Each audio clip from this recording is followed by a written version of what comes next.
present the Secretary of Tourism of the Republic of the Philippines, Secretary Christina Garcia Frasco.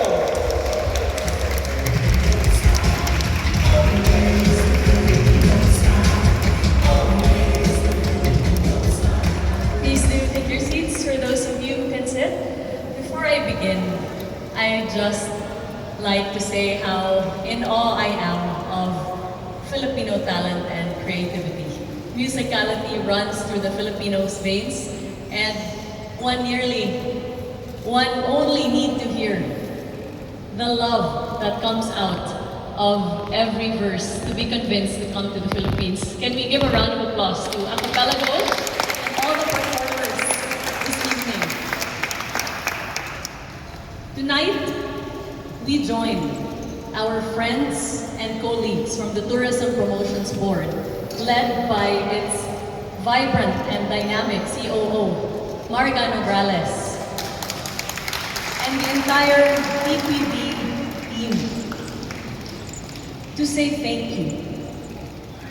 Thank you to our friends from the media, vloggers, influencers, journalists, all of you, who, by your stories and by your prose, the power of your words, have continued to champion Philippine tourism. Daghan kaayong salamat kaninyong tanan.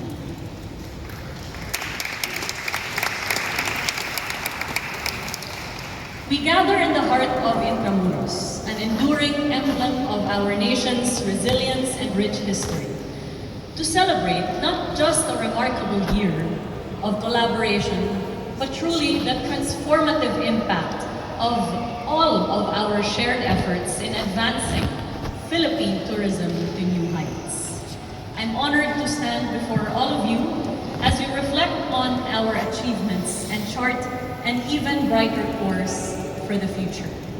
We thank the Intramuros administration with Attorney Joanne, who has generously hosted us in this beautiful, transformed church that is now the Centro Turismo de Intramuros, a wonderful transformative project led by First Lady Luis Araneta Marcos. Let's please give a round of applause to our administration. The Tourism Promotions Board, as the marketing arm of the Department of Tourism, has been instrumental in being the voice of the Philippines throughout many of our markets abroad. Over the past year, the TPB's vision and commitment have elevated the Philippines in various aspects and in a very diversified way. For that is the vision of our President, Ferdinand R. Marcos Jr., that the Philippines graduate from the one-dimensional approach of fun and adventure to all the other nuances of the Filipino culture for which all of us can take pride. Our history, our stories, our heritage, our festivals, our songs, our flavors, all the wonderful experiences that the world has yet to know of the Philippines. I would like to extend my heartfelt gratitude to our media partners, content creators, bloggers, and corporate collaborators for your creativity and passion have brought our stories to life, reaching audiences far and wide and showcasing the vibrancy of our culture, the warmth of our people, and the unparalleled beauty of our islands. Of course, I cannot continue my speech without giving a very special shout out to global phenomenon and superstar Apple the App, who by his word and by his work has always taken pride in being Filipino. Thank you, Apple the App. In 2024, the Philippines welcomed over 5.9 million international arrivals. I understand that when compared to our ASEAN neighbors, our arrivals are not as big. But I would like to invite your attention to the many other matrices to measure tourism performance. Mainly, visitor receipts. 2024 was a banner year for Philippine tourism in that our country received the highest ever in international visitor receipts at no less than 760 billion pesos. These revenues are the monies that have come into the coffers of our economy, the families that benefit from tourism, the livelihoods of our stakeholders from across the nation. This international visitor receipts marks over 126% in recovery from our 2019 numbers.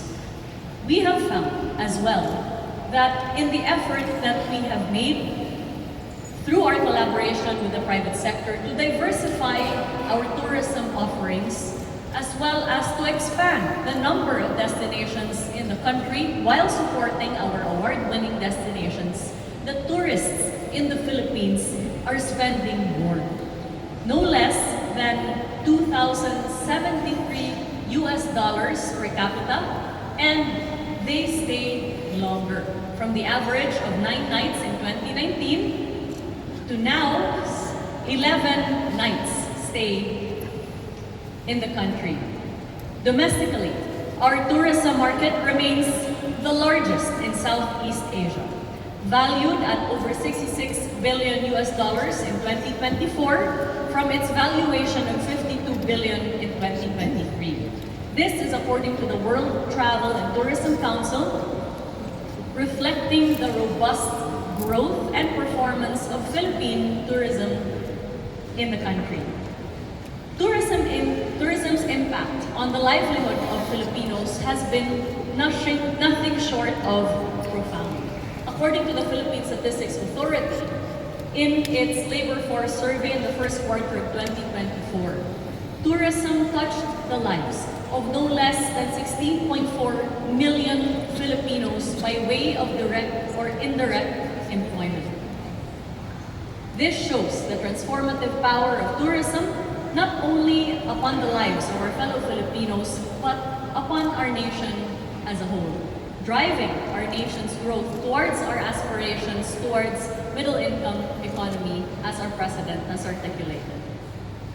The Department of Tourism prioritizes tourist safety and convenience. Therefore, we did not waste any time in addressing the number one concerns of tourists coming into the country. That is the need for clean restrooms in between their journeys. With that, we have built tourist rest areas all over the country with 32 constructed and ongoing and 60 more coming this year. This is a cornerstone of the department's efforts to improve the tourist experience in the country. In addition to this, we have also sought to ensure the liberalization of the barriers of entry coming into the country. With that, we have successfully launched the Cruise Visa Waiver Program together with the Bureau of Immigration and the Department of Justice, which allows cruise tourists that come into the Philippines to obtain of a cruise visa waiver, therefore lifting the very tedious requirements of applying for a visa. In addition to this cruise visa waiver program, we have sought to position the Philippines as a preferred cruise destination. With that, the Philippines successfully hosted the Sea Trade Cruise Global Conference last year and marked over 100 cruise calls visiting 40 unique destinations. The Philippines has been recognized as the best ports of call for 2024 at the Asia Cruise Awards, therefore showing the increased preference for our country by cruise enthusiasts. One of the most important things of any touristic destination is the feeling that tourists get or must have when they encounter issues, concerns, or any other difficulties in the area. To address this, we sought to provide a hotline, a number that tourists can call for any concern that they may have.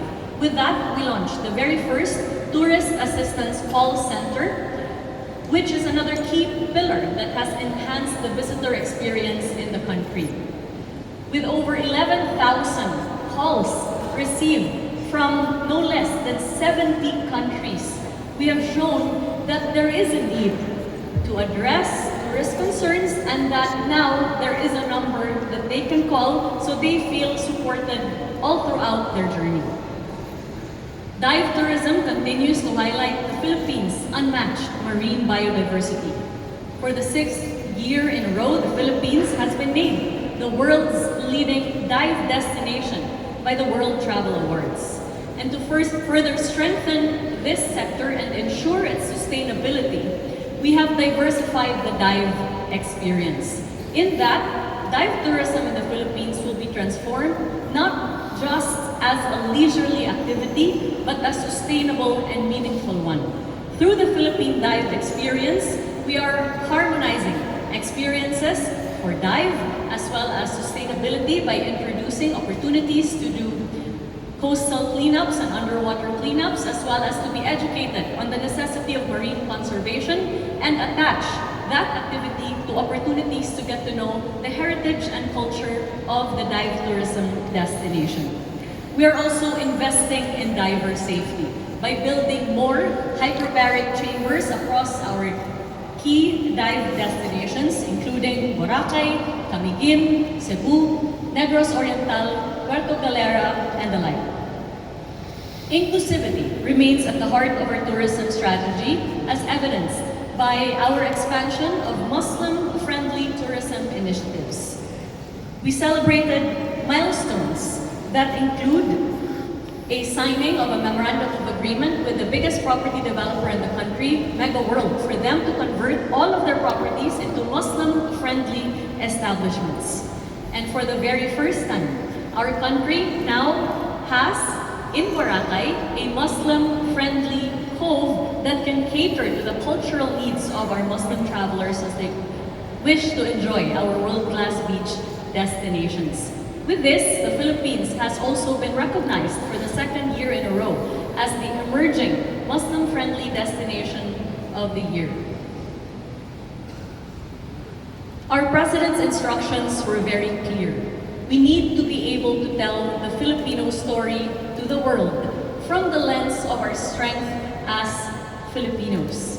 With that, we launched the Philippine Experience Program, a flagship initiative that highlights our culture, heritage, and traditions. By offering immersive regional packages, the program seeks to foster deeper connections among our tourists and local communities, elucidating the many reasons to love the Philippines.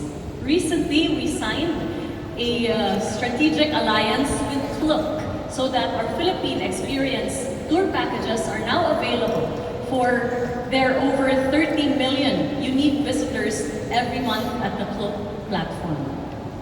At the core of our efforts in the Department of Tourism is to invest and support in the best asset of Philippine tourism, the Filipino tourism workers. With that, we have institutionalized the Filipino brand of service excellence to ensure that wherever you may go in the country, services and tourism are always world-class, but always also authentically Filipino. Through the Filipino brand of service excellence program, we have trained over 269,000 individuals in world-class hospitality and Filipino values. This year, we are preparing the Philippines as our country is set to host the 2026 ASEAN meetings. The first of which will be in the middle of this year in Boracay, where the Philippines will host the ASEAN National Tourism Organization's meetings, followed by January of 2026, where the Philippines in Cebu will host the ASEAN Tourism Ministers meetings as well as the ASEAN Tourism Forum. With this, we anticipate that more opportunities for business-to-business meetings among our tourism stakeholders in the ASEAN and also our +3, South Korea, Japan, and China, including Russia and India, will avail of our tourism offerings in the country. We will also embrace initiatives such as the establishment of tourist first aid facilities across our key destinations to provide world-class emergency assistance should it be required in these destinations. We're also capitalizing on the presence of our world-class golf destinations by launching golf experience packages. In addition to this, as a result of our country's very successful hosting of the United Nations Regional Gastronomy Tourism Forum and joint conference meetings, we are launching the country's United Nations Tourism Academy, which will provide elevated courses for tourism professionals in the country. These efforts are complemented by our commitment to sustainability, ensuring that every traveler that comes to the Philippines experiences our warmth, culture, and the unparalleled beauty of our nation. I end with this. Tourism is more than just arrivals, receipts, or accolades. It is an expression of who we are as Filipinos, a nation defined by its resilience, warmth, and creativity. Tourism is in the stories that we tell, the smiles that we share, and the moments we create together. Together, let us continue to show the world why the Philippines is not just a destination, but a feeling. A love that lasts beyond the journey of those that come upon our streets and shores. There will always be more to love in the Philippines. And I invite our friends from the media, our vloggers, collaborators, and all of you in your spheres of influence to champion Philippine tourism, to take our Filipino identity to heart and to carry it with pride and to tell the world how much there is to love in the Philippines. Daghan kayong salamat kaninyong tanan, and love the Philippines.